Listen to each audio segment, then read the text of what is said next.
Bismillahirrahmanirrahim. Alhamdulillahirabbil alamin. Allahumma shalli wa sallim wa barik ala sayyidina Muhammadin amma ba'du. Assalamualaikum warahmatullahi wabarakatuh.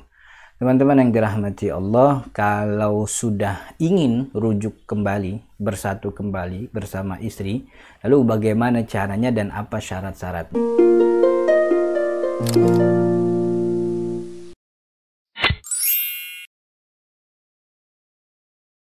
Teman-teman yang dirahmati Allah, ada dua cara atau ada dua teknis yang ditetapkan oleh syariat agar suami bisa melakukan rujuk kepada istrinya. Artinya memasukkan lagi istrinya dalam ikatan pernikahan.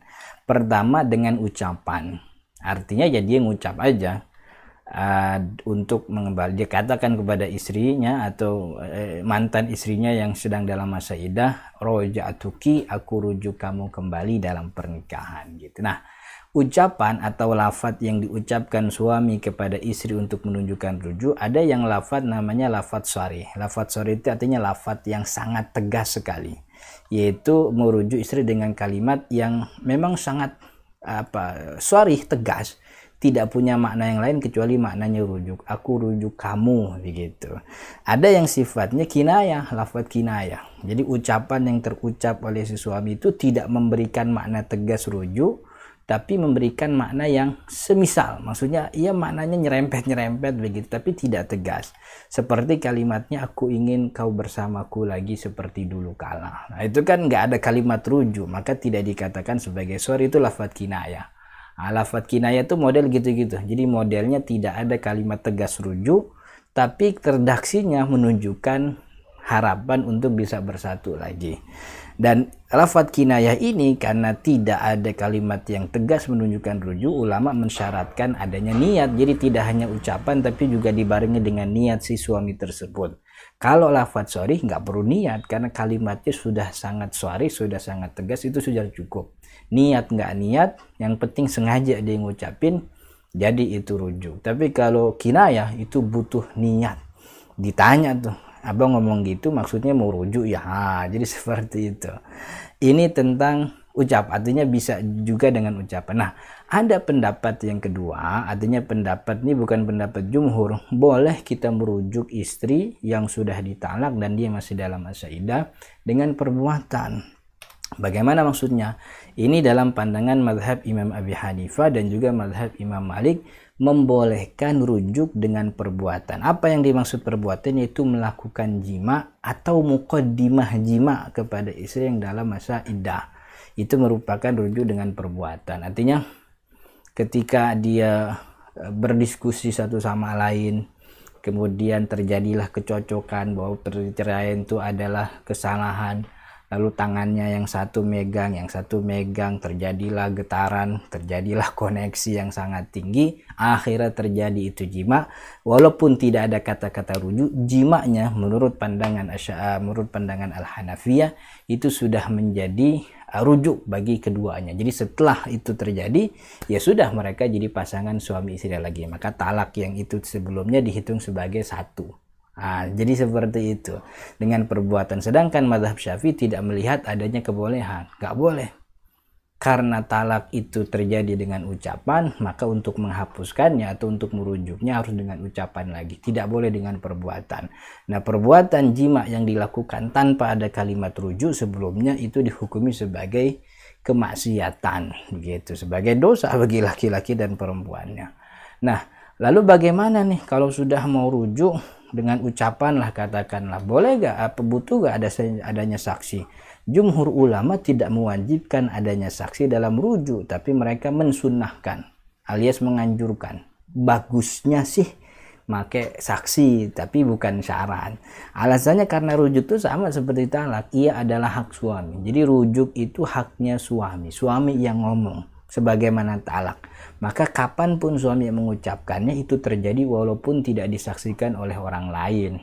Tapi itu diperlukan, ini penting, tapi itu diperlukan dan bisa jadi wajib jika diminta oleh hakim pengadilan. Artinya defaultnya aslinya tidak butuh saksi, karena itu hak suami. Suami kapan mau talak jadi, suami kapan mau rujuk jadi.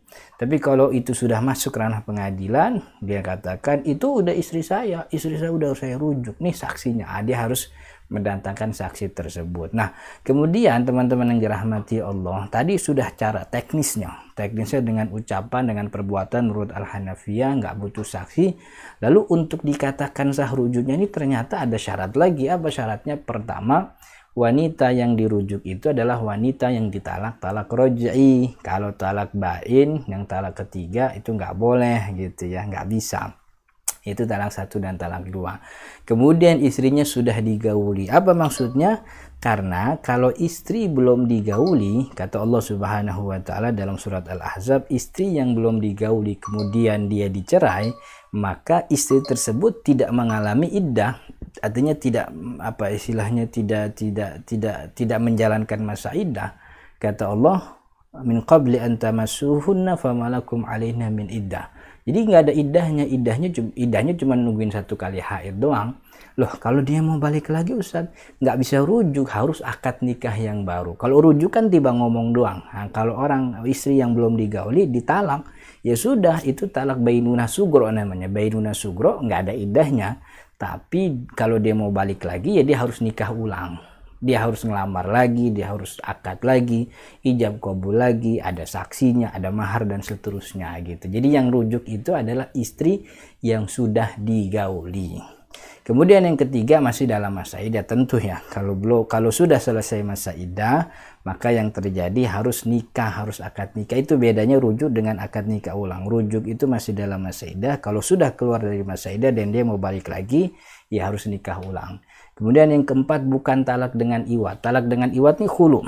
Khulu itu adalah talak yang diminta oleh istri. Itu namanya khulu. Nah, karena diminta oleh istri, maka istri wajib memberikan iwat. Ibaratnya pengganti mahar. Nah, kalau itu terjadi, iwat, kalau di pengadilan agama namanya gugatan cerai. Kalau itu terjadi, maka talak dengan iwat atau khulu ini setara dengan talak bain. Sebagian ulama menyebut gitu, termasuk Asy-Syafi'iyah. Jadi talak dengan iwat atau khulu itu setara dengan bain. Jadi dia tidak halal lagi kepada suaminya. Maka itu setelah itu terjadi talak, walaupun masih dalam masa iddah ya nggak boleh. Kenapa? Karena talak dengan iwat atau khulu itu setara dengan talak bain yang memutuskan pernikahan seketika itu juga begitu. Kemudian syarat yang kelima, rujuknya nggak boleh digantung, nggak boleh ta'liq, nggak boleh ada ta'liq. Apa maksud contohnya nih?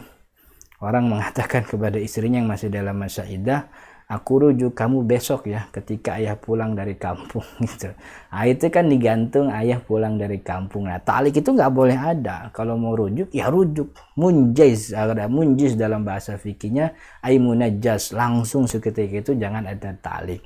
Nah, kemudian yang keenam, rujuk hanya dari yang berhak nikah. Ini maksudnya apa? Maksudnya rujuk tidak sah jika dilakukan oleh suami yang gila atau mabuk atau suami yang masih anak-anak begitu ya, yang belum balik. Intinya orang yang berhak melakukan ijab qabul akad nikah, dia yang berhak rujuk. Tapi ketika dia tidak berhak melakukan itu karena mungkin gila atau dia mabuk, maka dia tidak berhak melakukan rujuk. Kemudian yang ketujuh, pisahnya bukan karena fasakh. Nah, fasakh ini insya Allah akan kita bahas pada episode-episode yang akan datang. Jadi stay tune terus di channel ini. Jadi maksudnya apa? Bukan pisah karena fasakh. Ada pernikahan yang dipisahkan dengan talak, ada pernikahan yang dipisahkan dengan fasakh. Kalau talak kemauan suami, khulu kemauan istri, fasakh itu bukan kemauan kedua-duanya. Dia terjadi karena ada kecacatan dalam pernikahan. Mungkin karena murtad, lakinya tiba-tiba murtad dari agama Islam, keluar, maka nikahnya fasakh otomatis. Atau ketahuan kemudian ternyata istrinya itu mahram dia, setelah 1 tahun nikah ternyata ketahuan ternyata dia mahram, maka fasakh. Fasakh itu seperti tidak ada, jadi seperti tidak ada pernikahan sebelumnya. Maka setelah fasakh, si istri yang difasakh itu bukan janda tapi masih gadis, walaupun mungkin udah punya anak gitu. Tapi nanti insya Allah kita akan bahas soal fasakh di episode sebelumnya. Itu dia 7 syarat rujuk yang mesti diketahui bagi orang-orang yang memang ingin merujuk kembali istrinya. Mudah-mudahan kita digolongkan oleh Allah dalam kelompok orang-orang yang terus menjaga ikatan pernikahan dengan kehormatan. Mudah-mudahan ada manfaatnya. Hadanallahu wa iyyakum ajma'in. Assalamualaikum warahmatullahi wabarakatuh.